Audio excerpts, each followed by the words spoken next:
ジンを始動したいと思います。すいません、皆さん、こちらまたエンジンをかけさせていただきます。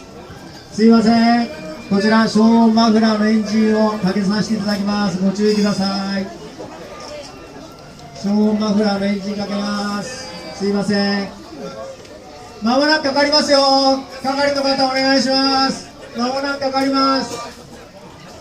まもなくかかります。気をつけてください。柴田さん、大丈夫ですか？そっち大丈夫ですか？行きますよ。それでは消音マフラーです。はい、気をつけてくださいね。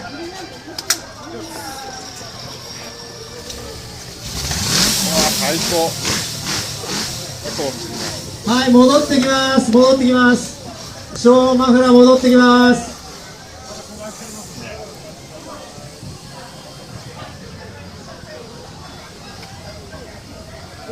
あ、そうですね。あ、すいません。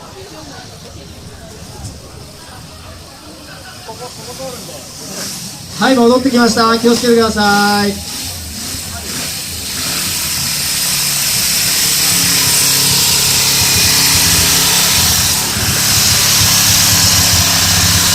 では皆さん、さっきの音と聞き比べてみてください。多分隣の方と会話ができるぐらいの音しか出てないと思います。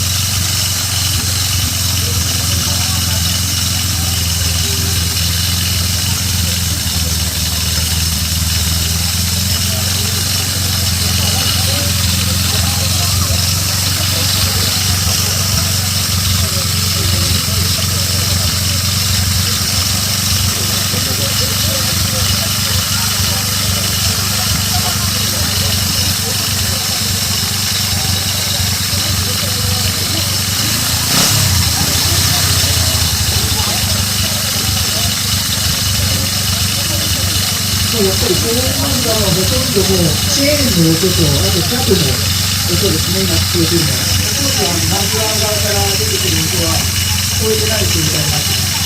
さっきはほとんどもうマフラーからの音の方が大きいと思います。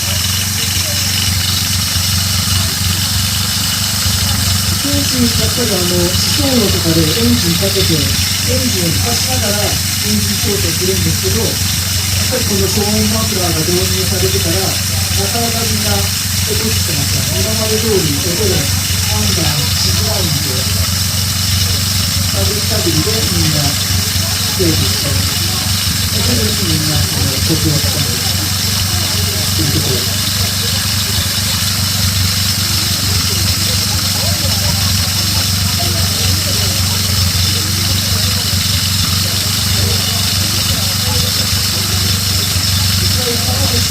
見ていただいた方とかは知ってるかもしれないんですけども、レース中はほとんど選手の左足の先とか走路を作る音の方が大きく聞こえるぐらい、本当エンジンの音は多分聞こえてこないんじゃないかな。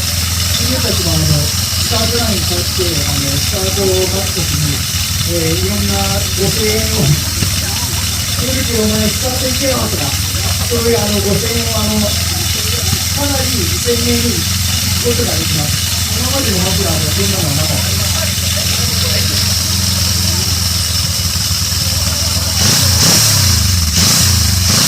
それではスタートしますので、こちらの方、大丈夫だと思いますけど、じゃあお願いします。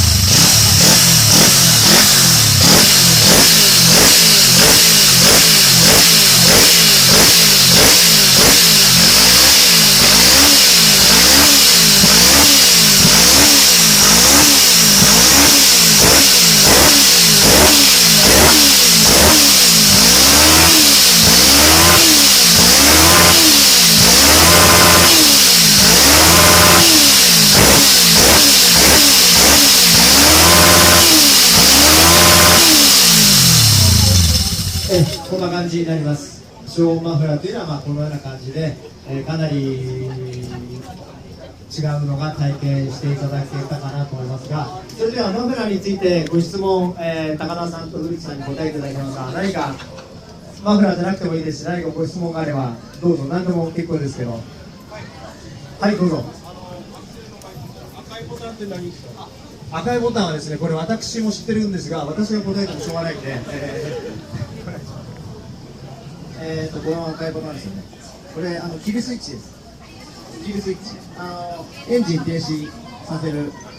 落車した場合、これ普通のオートバイだと普通のオートバイでもキルスイッチってありますけど、緊急の場合